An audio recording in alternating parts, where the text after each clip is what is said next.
So there's generally two essential opposite ways that people try to deal with their own minds and their own unconscious responses to other people and to situations. I've noticed this in myself. The first impulse, which I think is more common, is to fight with the mind, to try to forcibly, shift whatever emotional pattern, mental pattern, response.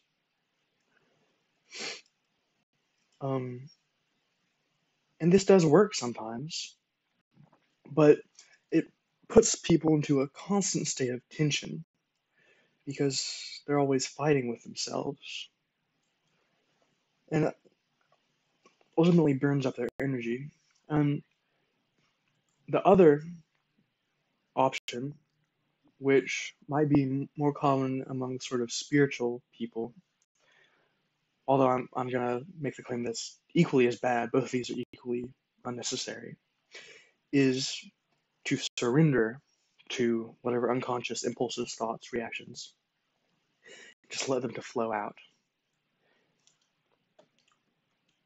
And a lot of times this comes from certain spiritual ideas of to surrender, to release, to keep everything in your awareness, etc.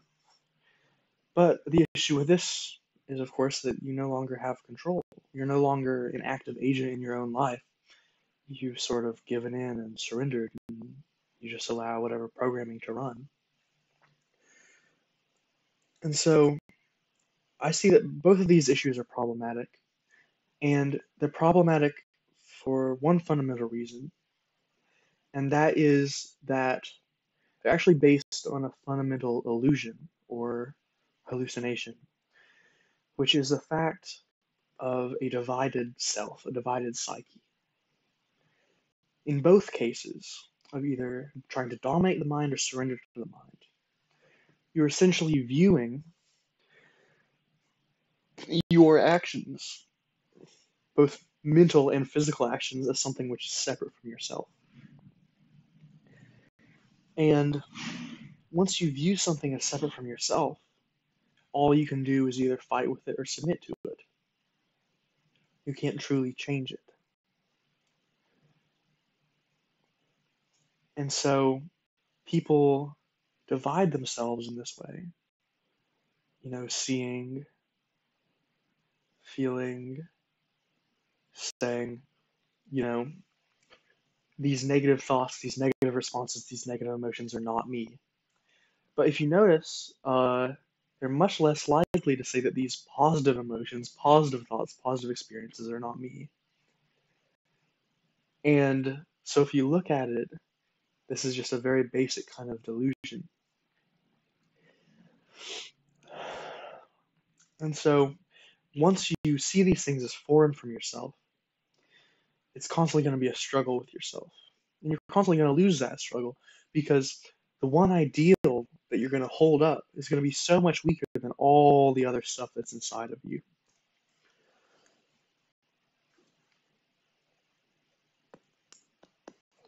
And so the solution to this lies in a realization of self-unity, self-integration, which is actually that there is not a divide.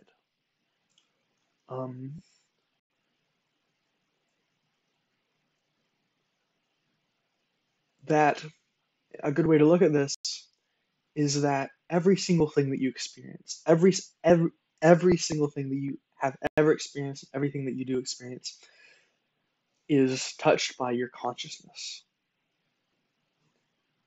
Only that which your consciousness touches is your experience, is your life. Anything outside of your consciousness is not your life. It may influence what comes into your consciousness, but whatsoever you experience, your consciousness is within.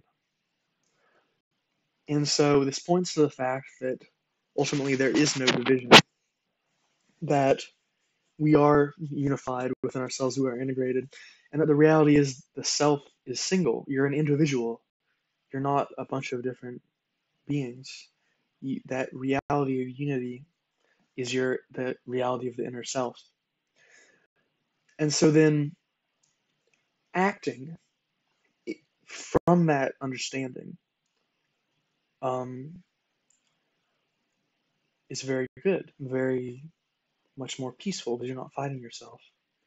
But one thing that you do have to watch out for is taking this sort of idea of self-unity, self-integration, then creating another mental position out of it, which stands in contrast to other ideas. And this is something I think which is very, very common in spiritual seekers, especially with the idea of I am not the body, I am not the mind. You know, that is a very common idea, and it's also true. But people take this as an idea, and then what they'll do, what I've noticed myself doing, is they'll create a certain mental position, a certain mental vantage point of I'm not the body, I'm not the mind. And then they'll try to kind of control and manipulate or be free from and surrender from to the aspects of their body and mind.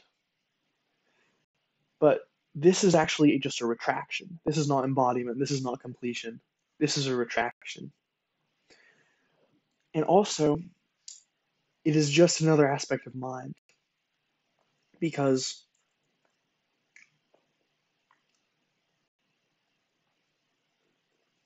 only the body mind can fight against itself. Your consciousness, your true self, which, you know, this underlying aspect of yourself, which is just pure consciousness, pure awareness, which underlies everything you experience, touches every single thing that you experience, good, bad, neutral. Even what you consider to be not yourself, this consciousness underlies. And this is the true meaning of I'm not the body or mind, is that I'm the consciousness which underlies them.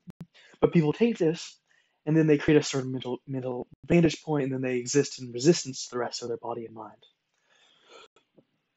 Or another way that people take that idea is they say, I'm not the body and mind, so it doesn't matter, you know, I'm just going to let whatever occur and flow out.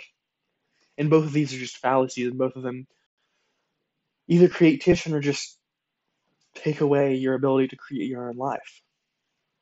And so the key that I'm realizing is in self-unity.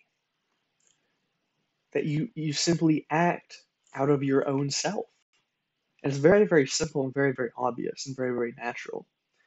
But people, I think almost everybody, is in some level of division within themselves. This creates a lot of anxiety. It makes it difficult for you to change your mind. Because if you divide yourself in that way, you know, whatever you're fighting against or whatever you're surrendering to, it's always going to be much bigger than yourself. Because you're holding such a little limited identity and saying, oh, the rest of this isn't me. Then you try to fight with it and try to make it into yourself.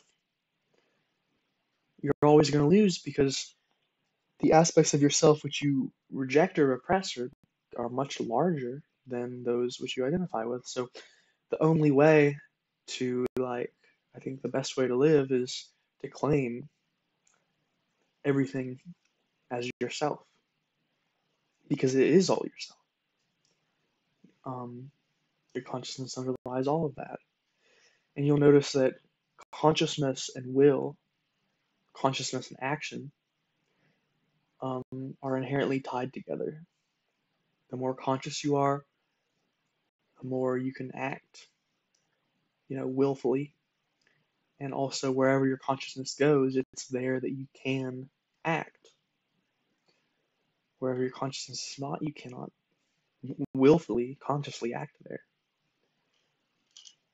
So yeah, that's kind of the revelation that I've come to, that either trying to dominate the mind or submit to the mind, trying to dominate oneself or submit to oneself, is a fundamental fallacy and illusion which only creates issues.